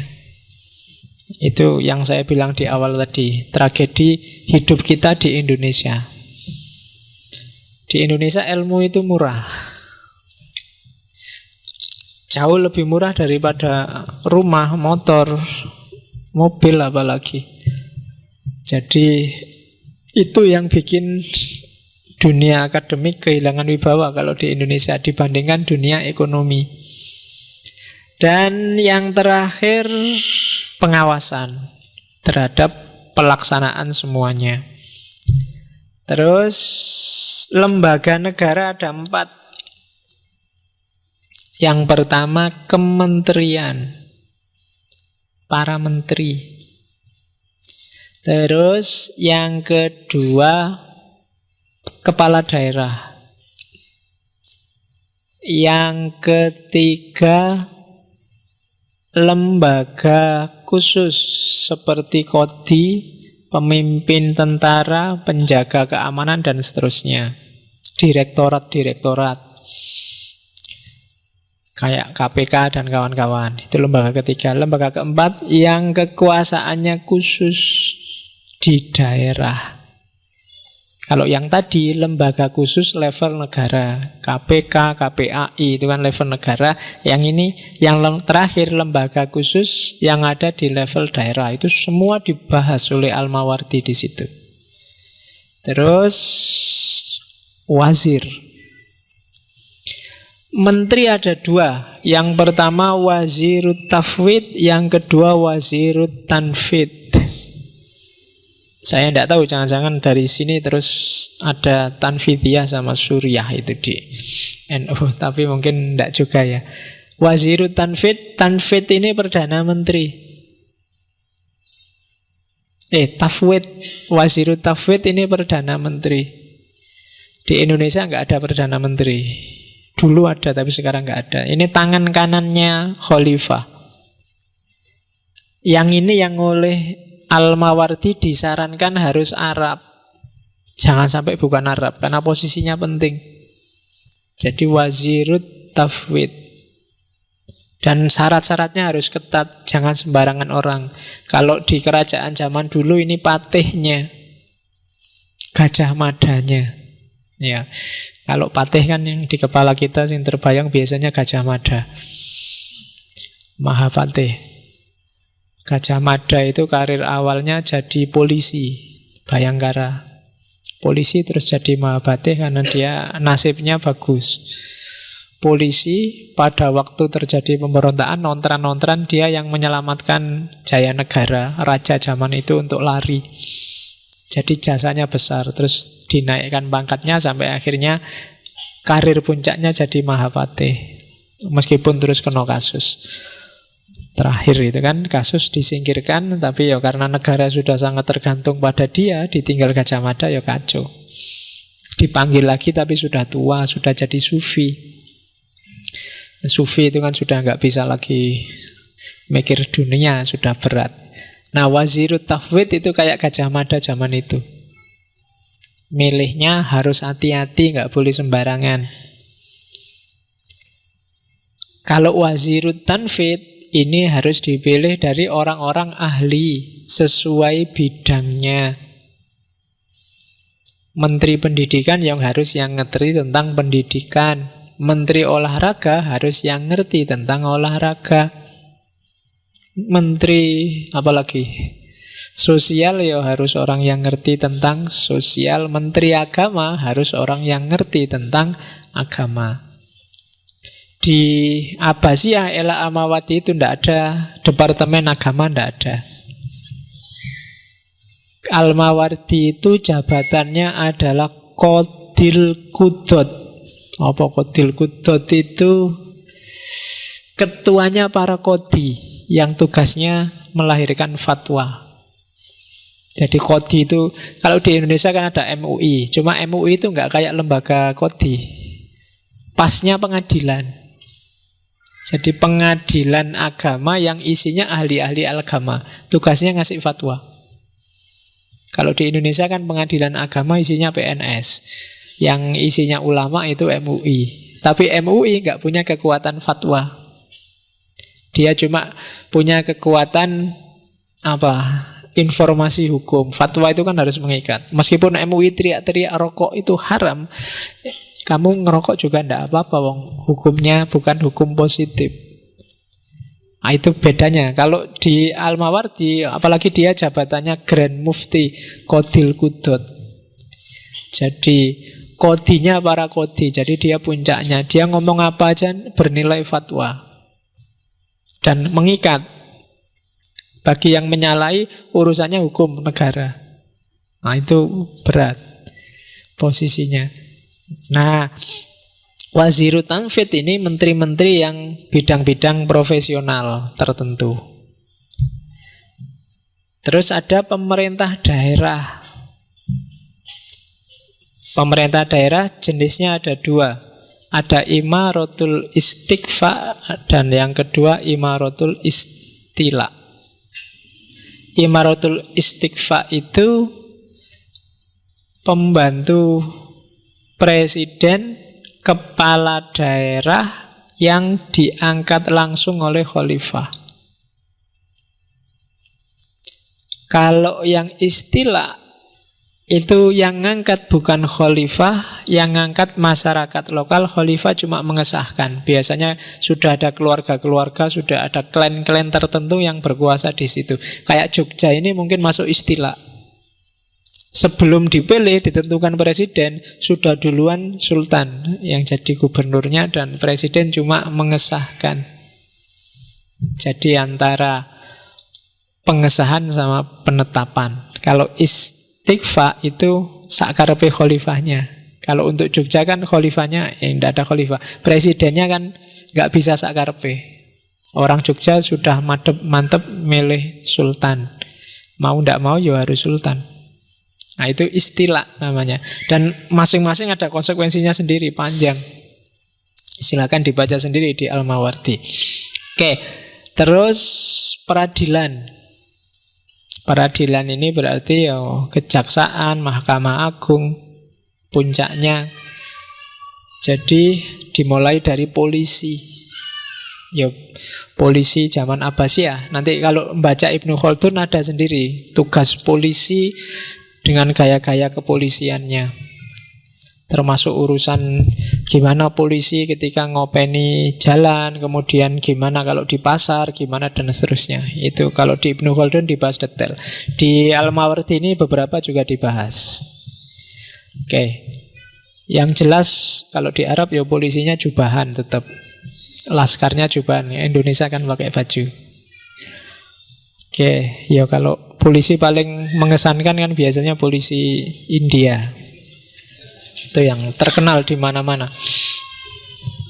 Kalau Indonesia pangkatnya mulai letnan dan sampai atas. Kalau di India pangkatnya cuma 2, komisaris sama inspektur. Oke. Dan polisinya India itu qanaah, jadi tidak nuntut macam-macam. Yang lain mobil di mana-mana polisi, mobilnya Mercy, mobilnya BMW. Kalau di India cukup jeep kuno Willys itu dan polisinya tangguh-tangguh. Sekali pukul penjahatnya langsung nabrak tembok, ambrol temboknya. Itu polisi India. Ya, kalau polisi zaman Abbasiyah berarti polisi Arab. Saya tidak bayangkan seandainya orang tidak ngerti bahasa Arab kayak orang Jawa terus di Mekah ditangkap polisi, itu mungkin polisinya marah, dia mungkin amin, amin gitu aja. Ini polisi ini bahasa Arab. Ya orang ngerti Arabnya dianggap wah itu serbanan, dianggap oh kiai ini, terus dia amin. Ngomong apa itu? Oke, ya lo orang ngerti. Oke, jadi peradilan kodi termasuk di jabatan ini Al-Mawardi sendiri. Kodi itu syaratnya, ini kan yang ngopeni pengadilan. Yang pertama, yang perempuan nggak boleh iri, harus laki-laki dewasa. Jadi tidak boleh ada hakim perempuan. Yo kamu bahas lah nanti kapan-kapan perspektif gender terhadap Al-Mawardi. Tidak apa-apa. Kenapa kok harus laki-laki? Yo kamu cari sendiri. Wong zaman itu kok memang epistemnya. Kalau dia ngomong perempuan, laki-laki boleh aja siapa aja, bisa dimarahi banyak orang. Konteksnya masih belum mungkin. Yang kedua berakal, balik, mumayyiz. Balik itu kalau bahasa Indonesianya sudah nyampe. Makanya dulu oleh orang tua-tua disebut balik itu kalau tanganmu sudah nyampe pegang telinga, berarti sudah dewasa, sudah balik. Biasanya cirinya ditandai dengan mimpi. Meskipun nggak mimpi, nggak apa-apa, asal rambutnya sudah tumbuh. Itu kan yang Jawa-Jawa, kearifan lokal kan gitu. Sudah keluar belum rambutnya? Kalau sudah keluar berarti sudah balik. Oke. Tuh, iya itu, coba kamu cek lah. Masa rambutnya sudah keluar, sudah banyak, belum balik? Enggak mungkin. Oke, terus yang jelas harus cerdas. Yang keempat, merdeka. Kalau dalam konotasi hari ini berarti dia bukan orang yang dalam kekuasaan seseorang atau terikat dengan seseorang. Terus yang kelima, muslim. Kalau kalian jeli, Qadhi syaratnya muslim, tapi tadi pemimpin khalifah dia tidak menyebut harus muslim. Jangan dipakai untuk ngelawan yang anti Ahok ya. Pokoknya memang gitu di kitabnya, tidak ada syaratnya khalifah itu muslim. Atau mungkin ya tidak mungkin lah orang non muslim kok dipilih zaman itu. Bisa juga begitu. Tapi yang jelas ketika dia ngomong Qadhi, muslimnya disebut. Harus muslim. Terus harus adil, sehat pasti. Terus punya pengetahuan syariah dari awal sampai akhir. Karena dia Syafi'i berarti Qur'annya harus bagus dan tafsirnya sekaligus, hadisnya bagus, ijma' dan kiasnya bagus. Qadha, pengadilan qadhi ini tugasnya dua. Jadi dia memainkan fungsi yudikatif sekaligus legislatif. Menetapkan hukum sekaligus mengadili. Nah, ini jadi biar nggak dua kali kerja. Kalau di Indonesia kan legislatif itu DPR. DPR yang buat hukum, nanti yang menghukum yudikatif. Tapi kalau di Qadha itu yang bikin hukum yang menghakimi. Jadi legislatif dan yudikatif. Dan nanti ada pengadilan pusat, pengadilan daerah. Nah, itu untuk lembaga peradilan. Ada lagi lembaga namanya madzolim. Madzolim ini mungkin masuk MK atau PT UN, pokoknya tempat mengadu. Apa saja tujuannya madzolim, dan ini makomnya lebih tinggi daripada qadhi, daripada qadha. Yang pertama tugasnya madzolim apa? Kalau ada pejabat tiran. Jadi kalau ada pejabat menyiksa rakyatnya, menyengsarakan rakyatnya, laporkan ke lembaga madzolim ini. Atau ketidakadilan dalam hal pajak. Ada orang kaya kok pajaknya sekecil itu, sementara kita yang nggak terlalu kaya pajaknya kok diperes sebesar itu, boleh komplain. Terus boleh pengawasan keuangan pejabat pemerintah. Kamu lihat ini pejabat ini sebulan gajinya cuma 100.000 kok, mobilnya gonta-ganti. Nah, itu boleh dilaporkan ke madzolim. Tidak percaya aku, masa dia bisa punya uang sebanyak itu. Terus tentara juga boleh klaim. Misalnya gajiku cuma kecil kok bolak-balik dipotong, boleh lapor ke madzolim. Boleh juga orang yang hartanya dirampas oleh negara. Misalnya penggusuran-penggusuran yang harusnya nggak diambil oleh Satpol diambil. Ah, itu boleh lapor ke madzolim. Selanjutnya wakaf juga boleh lapor ke madzolim kalau ada kasus. Terus penegakan keputusan. Ini kemarin oleh qadhi sudah diputuskan dihukum, kok sampai sekarang nggak dihukum-hukum, boleh komplain ke madzolim. Terus mengambil alih wewenang tugas ketertiban umum yang tidak mampu. Jadi kalau ada lembaga negara kok lemah, madzolim ini bisa turun tangan. Kok urusan penegakan ketertiban lemah, ya dia boleh turun untuk ngatur ketertiban. Itu madzolim. Terus pelaksanaan ibadah yang dilakukan secara kolektif boleh dikomplainkan ke madzolim. Kalau dia mengganggu ketertiban umum, misalnya nggak ada izinnya. Misalnya bikin pengajian akbar jam 3 subuh. Nah itu kan nyusahin orang yang mau tidur sekelilingnya. Itu boleh lapor ke madzolim. Ada pengajian akbar jam 3 subuh. Pesertanya jin. Terus pengawasan keputusan pengadilan itu juga harus madzolim. Syaratnya madzolim agak khas. Yang pertama, dia harus orang yang terpandang. Jadi orang yang punya pengaruh, itu memiliki kedudukan, memiliki pengaruh, berwibawa, punya harga diri. Wah, itu yang agak susah. Kamu punya nggak harga diri? Terus tidak rakus, tidak mudah silau oleh dunia. Ini berat juga. Karena dia tugasnya memang melayani komplain. Kalau dia sendiri mudah terpengaruh, susah. Terus orangnya anti maksiat dan tidak mau kalau sekedar subhat dia menjauhi. Kalau kita kan subhat asal enak, tidak apa-apa, wong subhat. Kadang-kadang yang maksiat juga tidak apa-apa, wong besok diampuni aja kok. Kadang-kadang kan gitu. Tapi kalau kamu jenis kayak gitu, nggak bisa jadi komisi madzolim. Apalagi kamu nggak punya kedudukan, nggak punya status sosial, nggak akan dipilih jadi komisi madzolim. Jadi harus orang yang benar-benar terpilih yang bisa masuk ke sini, karena urusannya agak berat. Bahkan levelnya di atas kekodian, di atas pengadilan.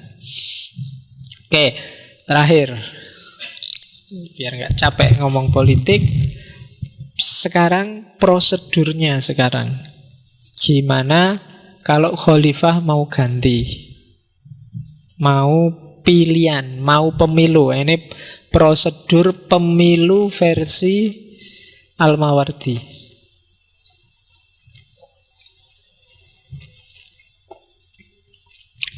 Yang pertama, Mahkamah Madzolim mengumumkan kekosongan jabatan khalifah.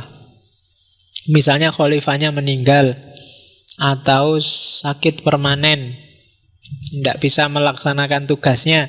Terus madzolim mengumumkan bahwa hari ini kekhalifahan sudah kosong, akan dilakukan pemilihan. Nah, terus diangkatlah amir sementara. Jadi pemimpin sementara untuk ngurusi selama pemilihan dilakukan. Tugasnya dia termasuk jadi panitia pemilihan khalifah, PPK, zaman itu. Oke, ya berarti bukan komisi pemilihan umum, tapi komisi pemilihan khalifah, KPK. Nah, setelah itu penerimaan pencalonan, ngecek, verifikasi memenuhi syarat apa enggak, katanya Al-Mawardi. Terus syarat orang-orang yang memenuhi syarat dimasukkanlah ke komisi madzolim tadi, komite tertinggi. Siapa saja yang memenuhi syarat dan mau dan daftar dimasukkan ke komisi ini, yang isinya ulama-ulama, tokoh-tokoh utama dalam negara. Nah, terus dari sebanyak orang yang daftar, yang pertama dipilih 6 orang. Jadi misalnya yang daftar 20 ya dipilih 6. Kalau yang daftar 6 ya nggak usah dipilih, ya cuma itu yang sah. Terus dari 6 ini setelah didiskusikan, diputuskan 2 saja yang maju pencalonan. Biar nggak terlalu banyak. Kalau terlalu banyak kamu nanti bingung. Kayak Presiden Indonesia itu kan sekali ngangkat calonnya 6. Ya bingung kamu kan milihnya. Prosentasenya kecil-kecil. Ah, madzolim milih hanya 2. Nah, terus 2 inilah nanti yang dipilih oleh umat Islam. Ya nanti mungkin ada mekanisme pilihannya sendiri, termasuk lewat perwakilan, ahlul halli wal aqdi dan yang sejenis itu.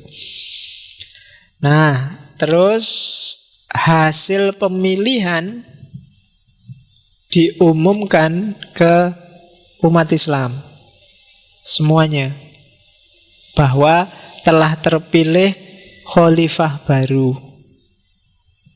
Dan khalifah ini harus dibaiat. Nggak boleh nggak dibaiat. Semua rakyat harus baiat untuk patuh pada khalifah terpilih. Karena dia sudah terpilih. Sejak dulu kan, sejak zaman khalifah kan gitu. Abu Bakar diangkat dibaiat. Bahkan dulu zaman ketika pertama berdirinya Bani Umayyah, yang tidak mau baiat dikejar-kejar. Zaman Yazid itu yang nggak mau baiat diserang, dibunuh. Biasanya ulama-ulama tertentu. Bahkan dulu ada kisah sampai Ka'bah itu ambruk. Karena seorang ulama namanya Abdullah bin Zubair tidak mau membaiat Yazid, anaknya Muawiyah. Sampai kemudian dia dikejar-kejar pasukannya Muawiyah, sembunyi dalam Ka'bah, dan Ka'bah dilempari batu pakai ketapel besar itu sampai ambruk. Karena di situ ada Abdullah bin Zubair. Kenapa sampai segitunya? Karena harus dibaiat. Kalau nggak dibaiat, khalifah tidak legitimate. Setelah proses baiat selesai, terus barulah dia dilantik jadi khalifah. Otomatis kekuasaannya Amir yang tadi pemimpin sementara turun. Jadi modelnya gabungan antara formatur di madzolim, kemudian pilihan calon-calon berkualitas, kemudian diajukan hanya 2 orang, baru dipilih oleh rakyat, terus dibaiat, baru dilantik. Jadi prosesnya panjang. Tidak bisa ujuk-ujuk ganti khalifah.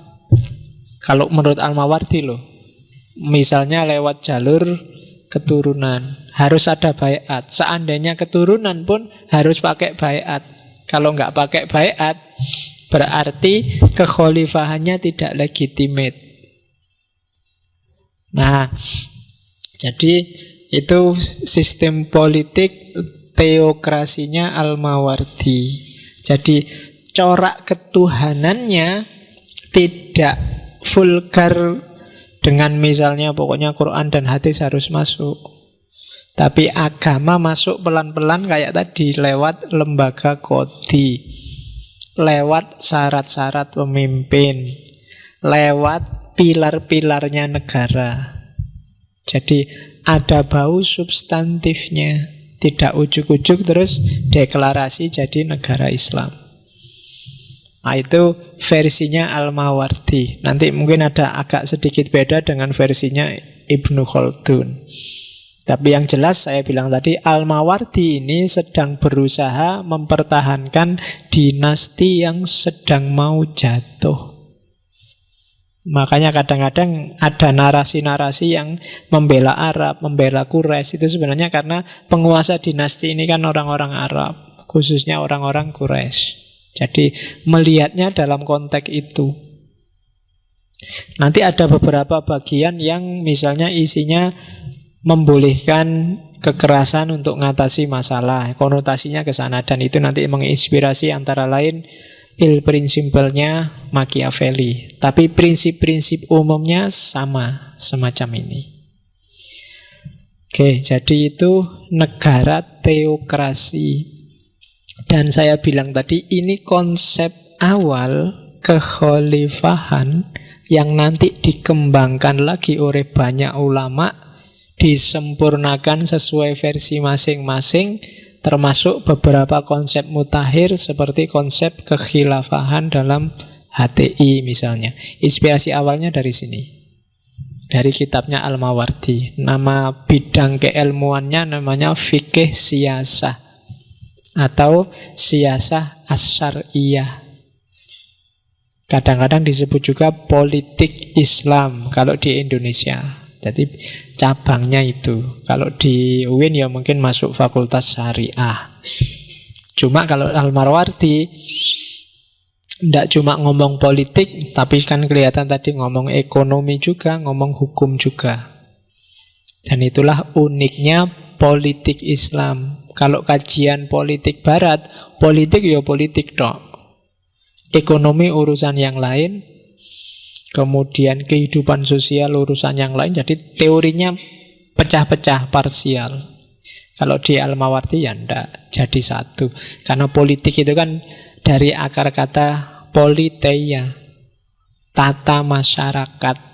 Meskipun nanti berkembang, definisinya mengerucut, nggak sekedar tata masyarakat, tapi jadi spesifik tata negara.